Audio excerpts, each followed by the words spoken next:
Aston Martin, you may say? No, this is the 2013 Ford Fusion. I know, it doesn't look like it at all. This car is one of the toughest class segments of all car segments. Mid-sized, affordable sedans. Let's see what this 2013 Energi model can bring to the table in terms of tech on this week's episode of The Tech Inside. So let's begin with the center stage of the Ford Fusion, which is basically this whole dashboard right here. It is a flat piece of dashboard, which I actually like a lot more than all those concave and convex shapes. And basically they dig in the display so far that you can't use it.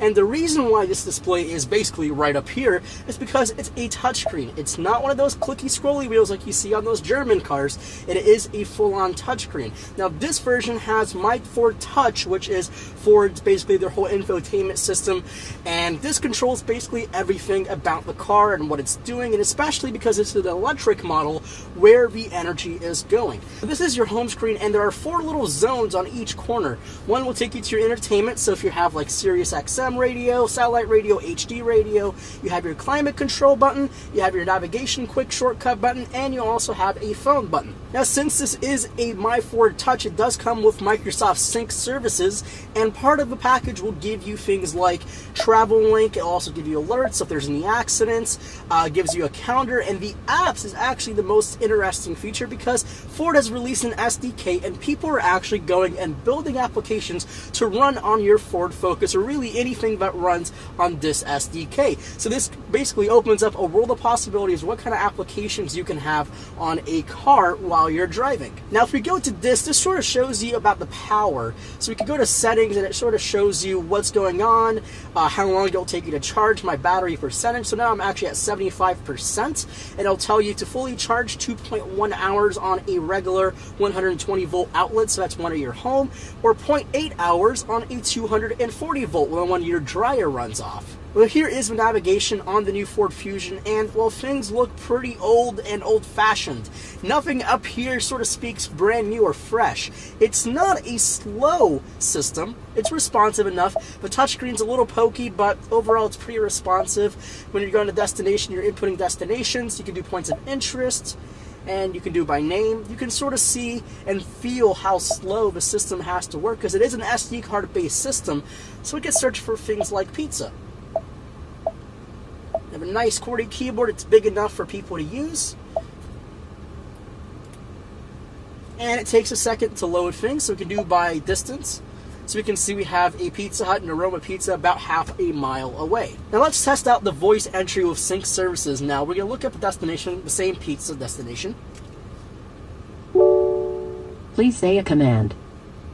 Destination.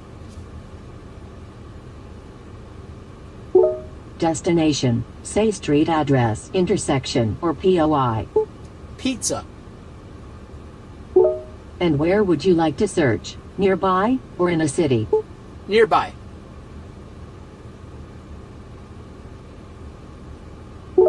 Say a line number. 1. When ready, press the voice button and then say, set as destination. So you can see it's a very responsive system. It's not the quickest system, and you still have to sort of give a little bit more of information here and there. It's not exactly the same as an Audi system where you can just blurt out what your whole address is. Now under the hood are where things get really interesting on the new Ford Fusion Electric. You have a normal 2-liter 4-cylinder engine producing around 150 horsepower. And then that big metal box is actually the converter.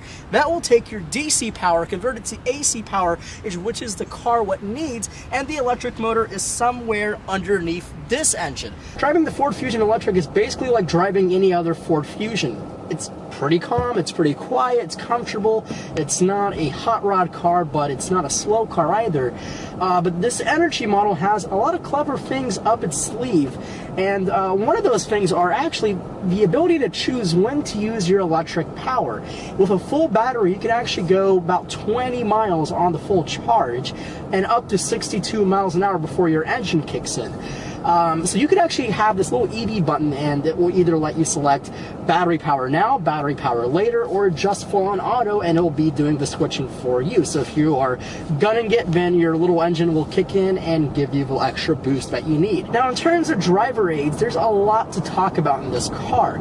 It does have lane assist, and it also has radar guided cruise control, very similar to the Audi we drove a couple of weeks ago. But instead of passive lane assist, this is actually an active system, which means not only will it buzz your steering wheel telling you that you're getting out of your lane, it will actually torque the steering wheel to the other direction. So if you are getting out of your lane and you're not paying attention, then the steering wheel will push the other way and keep you in the lane. Now, the radar guided cruise control is also very similar to the Audi. It will hook onto a car in front of you, and it will keep a set distance and a set speed if you can go up to that speed. If the car in front of you starts slowing down, then you start slowing down. If he speeds up, then you speed up. Again, it's a very clever system, and having it on a Ford Fusion at $30,000 for a titanium package just makes it all the better. Pricing the 2013 Ford Fusion is a whole lot easier than last episode. The Ford Fusion starts at $21,500. That gets you basically nothing in terms of cabin tech. For titanium, you get a 2-liter turbocharged engine, and you also get My Ford Sync services, plus all of the other cool technology that you want. That starts at $30,500. For the plug-in hybrid, that starts at $41,000. It's a big bite to swallow, but if you want a plug-in hybrid, then that's basically your only choice.